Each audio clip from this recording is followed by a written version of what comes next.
हलचल, क्योंकि दिल्ली में योगी आदित्यनाथ का आज दौरा है और इसके साथ ही नए कैबिनेट के विस्तार के बारे में भी चर्चा होगी। हालांकि डिप्टी सीएम पद को लेकर भी इस बैठक में चर्चा हो सकती है। कई नाम डिप्टी सीएम पद के लिए सामने आए हैं, जिसमें से बेबी रानी मौर्य और केशव मौर्य का नाम आगे चल रहा है। और ग्राफिक्स और भी कई नाम है। ग्राफिक्स के जरिए भी आपको दिखाएंगे कि कौन कौन से नाम हैं जो डिप्टी सीएम पद की दौड़ में शामिल है। लेकिन दिल्ली में योगी आदित्यनाथ और उत्तर प्रदेश में हलचल, वजह यह है कि दिल्ली में योगी आदित्यनाथ पहुंचे हुए हैं, उत्तर प्रदेश में सरकार बननी है, मंत्रिमंडल का नाम जो है वो तय होना है और तमाम जो नेता हैं, जो नए नवनिर्वाचित विधायक हैं, किसको मंत्रिमंडल में शामिल किया जाए, किसको ना शामिल किया जाए, इसको लेकर माथापच्ची होगी। दिल्ली में बैठक हो रही है। आज प्रधानमंत्री नरेंद्र मोदी से मिलने वाले हैं उत्तर प्रदेश के मुख्यमंत्री योगी आदित्यनाथ।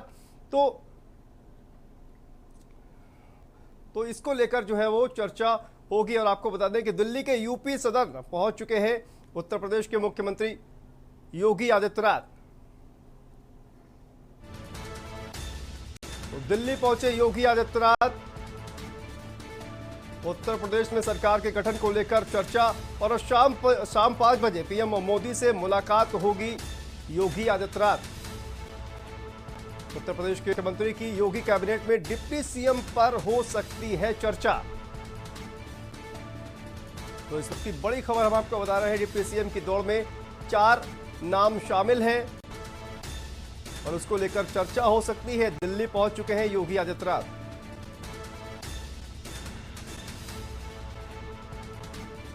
और आज शाम 5 बजे पीएम मोदी से मुलाकात करेंगे यूपी सीएम योगी आदित्यनाथ।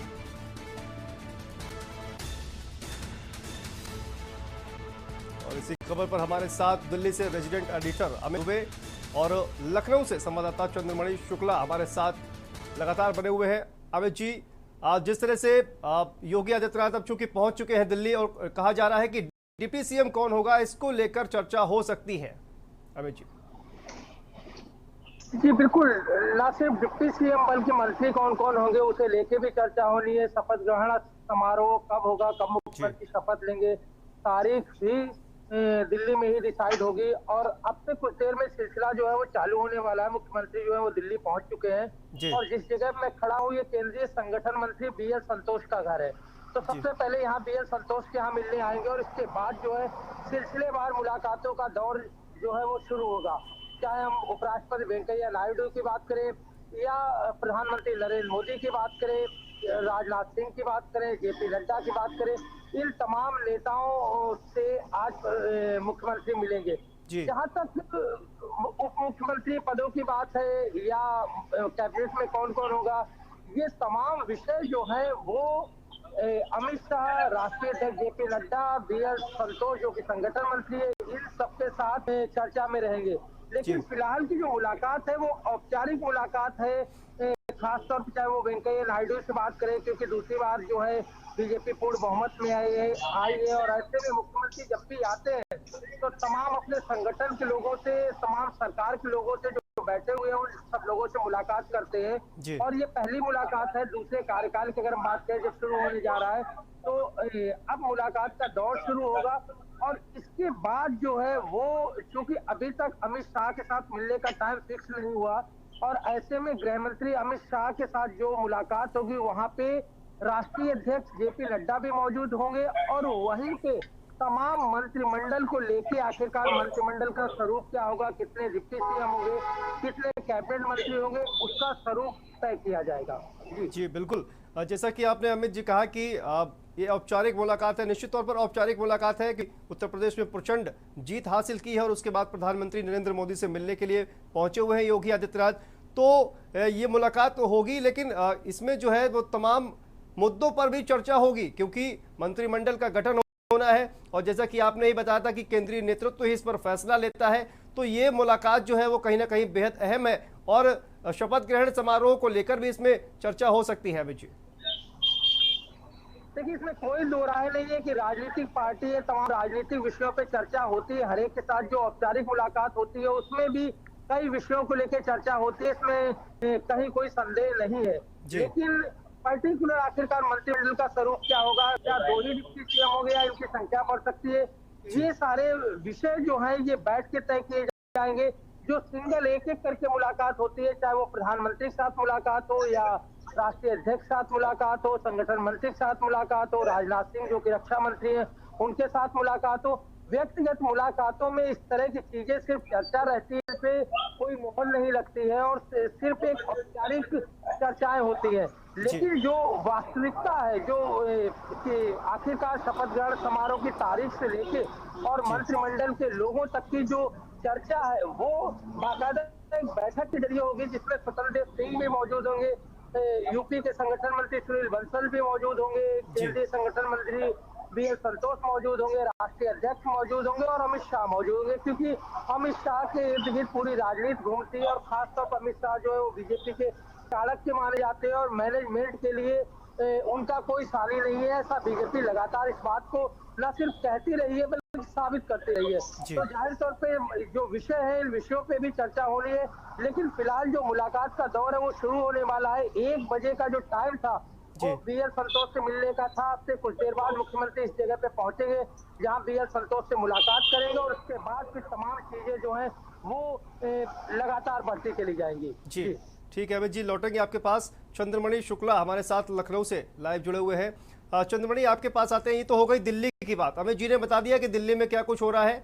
दिल्ली में योगी आदित्यनाथ, लेकिन उत्तर प्रदेश में भी लगातार हलचल मची हुई है, क्योंकि कई ऐसे नए इस बार चेहरे हैं जो जीत कर आए हुए हैं और उसको लेकर भी लगातार चर्चा हो रही है कि मंत्रिमंडल में शामिल हो सकते हैं। तो यूपी में किस तरह की हलचल मच रही है, बताइए चंद्रमणि जी।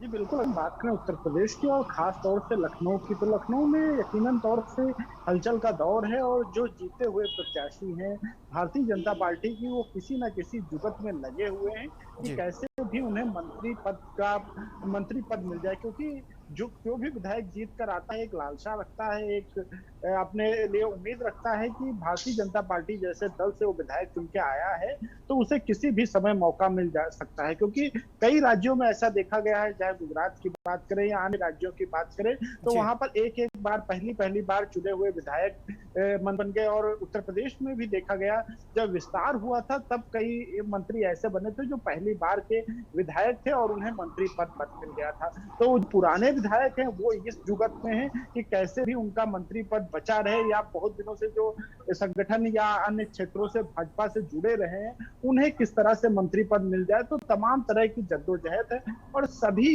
एक दूसरे के साथ में संगठन में जो आपसी गुटबाजी है उसको लेकर चल रहे हैं। मुख्यमंत्री बैठक कर रहे हैं और जब उनके राष्ट्रीय अध्यक्ष JP नड्डा और अमित शाह के साथ में बैठक होनी है, और साथ ही में जो उत्तर प्रदेश के संगठन से जुड़े हुए हैं, उत्तर प्रदेश के जो प्रभारी रहे हैं उनके साथ में बैठक के बाद में ये निर्णय लिया जाएगा कि किसको मंत्रिमंडल में लिया जाए। अगर उत्तर प्रदेश की चर्चाओं की बात करें तो इस समय सबसे ज्यादा चर्चा है कि कोई महिला DTM जरूर हो सकती है, क्योंकि अन्य राज्यों में भी देखा गया है कि महिला डिप्टी CM बनाई गई और जिस तरह से महिलाओं का वोट मिला है तो ये बात लगभग तय मानी जा रही है कि उत्तर प्रदेश में एक बार कोई महिला डिप्टी CM हो सकती है। क्या वो दलित बिरादरी से होगी, क्या OBC से होगी या सामान्य वर्ग से, ये तमाम चीजों की चर्चाएं चल रही है। लेकिन ये बात तय है कि महिला डिप्टी CM को लेकर सबसे ज्यादा चर्चाएं हैं। तो अभी देखना होगा कि किस तरह से चर्चाएं होती हैं और किस तरह से परिणाम आते हैं। मुख्यमंत्री पहुंच चुके हैं दिल्ली और निश्चित तौर से कैबिनेट को लेकर चर्चाएं हो रही हैं और ऐसी बातें भी आ रही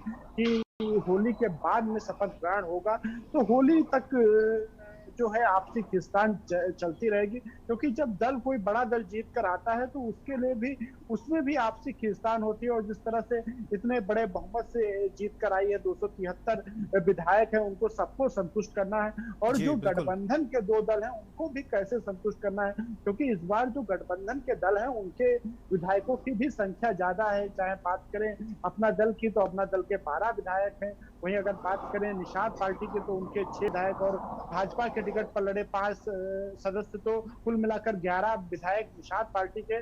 तो निषाद पार्टी भी चाहेगी कि एक कैबिनेट मंत्री, एक राज्य मंत्री का पद मिले, वहीं अपना दल भी इस तरह की मांग करेगी। और कल जब निषाद पार्टी के अध्यक्ष से बात की गई थी तो उन्होंने साफ तौर से कहा था कि जब एक चाय वाले को प्रधानमंत्री बनाया जा सकता है तो एक निषाद के बेटे को डिप्टी CM भी बनाया जा सकता है। तो कई तरह की जो सहयोगी दल हैं उनकी तरफ से भी उठते हैं। अगर सहयोगी दलों को कौन से पद दिए जाएंगे, जो इनके संगठन से जुड़े पुराने नेता हैं उनको कौन से पद दिए जाएंगे, तो तमाम चीजों को लेकर प्रधानमंत्री और जो राष्ट्रीय अध्यक्ष हैं उनके साथ में योगी आदित्यनाथ की बैठक होगी और उसके बाद में निष्कर्ष निकाले जाएंगे। और कैसे, क्योंकि अब तो 2022 का चुनाव जीत लिया और 2024 की रणनीति कैसे बनाई जाए ये भी काफी अहम होगा।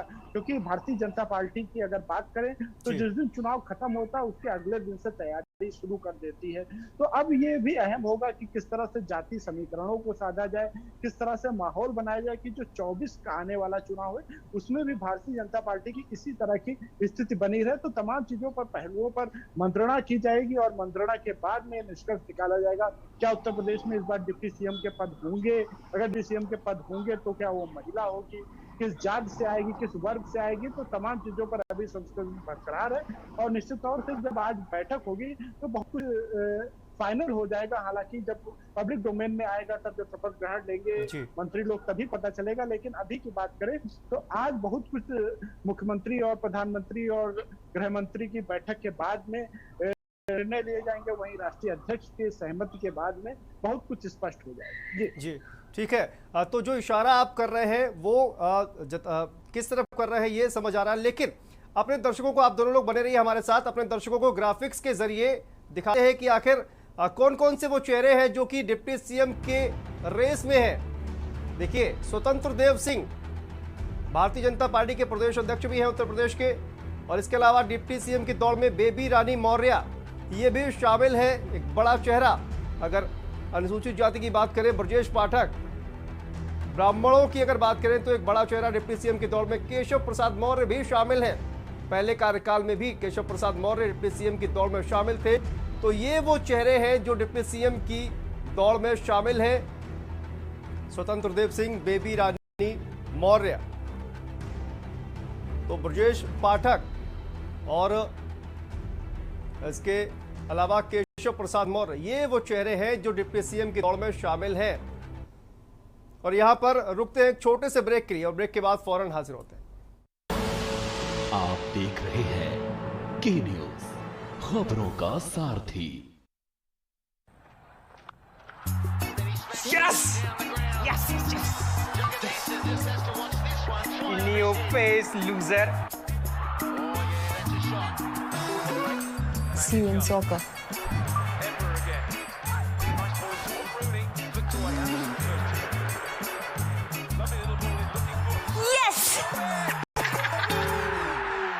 जी हाँ, predict cricket and football results and win cash only on Sky 247, anywhere anytime, 24/7 entertainment only on Sky 247. Asshole. Download the Sky 247 app today. This game involves an element of financial risk and may be addictive. Please play responsibly at your own risk. सुबह के लिए उड़ चला गैरों की ज़मीं पर, खुशबू अपने पन की ढूंढता। दूर कितना भी जाओ, इस जुबान से दूर ना जा पाओगे। विमल, बोलो जुबान केसरी। करें अपने जीवन को कृतार्थ, सुने श्रीमद् भागवत कथा रोज प्रातः 6 बजे मेरे साथ सिर्फ के न्यूज इंडिया।